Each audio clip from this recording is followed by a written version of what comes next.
Hi, in this video we will look at the following main character. If you thread the needle, it means that you pass through something narrow. If you find a common thread, it means that you see something that connects different ideas together. If you pick up the threads of something, it means you're continuing something where you left off. Thread is such a common item that it's easy to understand when it's used figuratively. And we will see similar meanings in the Chinese characters as well. This is the ancient version of the main character we are looking at today. It depicts a bunch of thread tied together. This is how the character looks today. Can you see the similarities with the ancient character? This character is a simplified version that's used when it's part of a more complicated character. It gives the character a meaning of tying or connecting. When this character is in the middle, you will see that the traditional version is used instead. This is the full version of the character, and it means thread.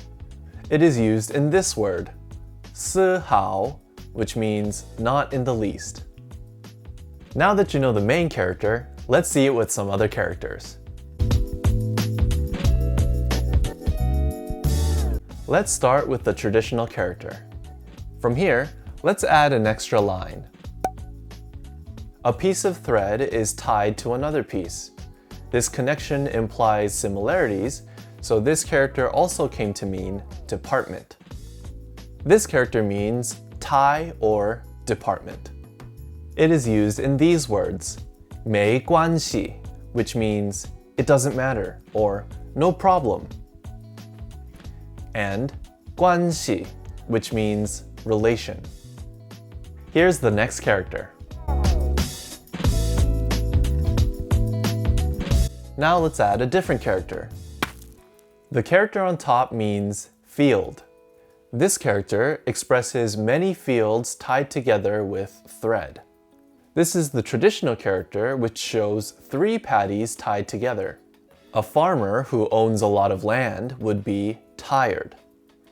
This character means tired. It is used in this phrase. Can you find the character for tired? This phrase means, I was too tired to walk any further. Let's see another character. Can you see the main character?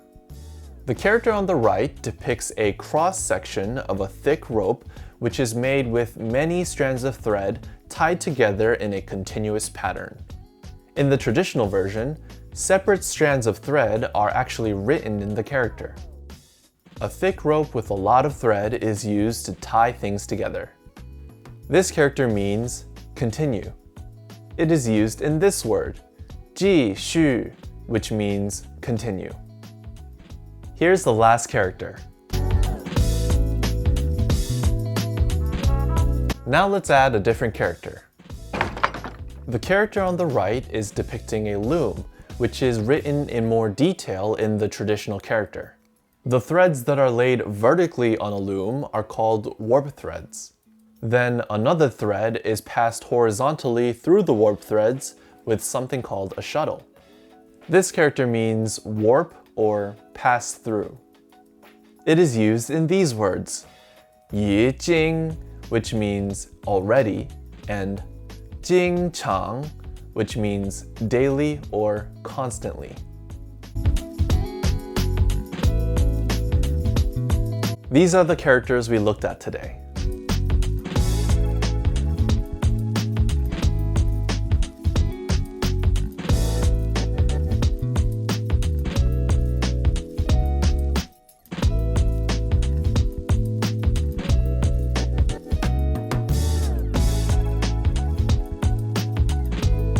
How many could you recognize?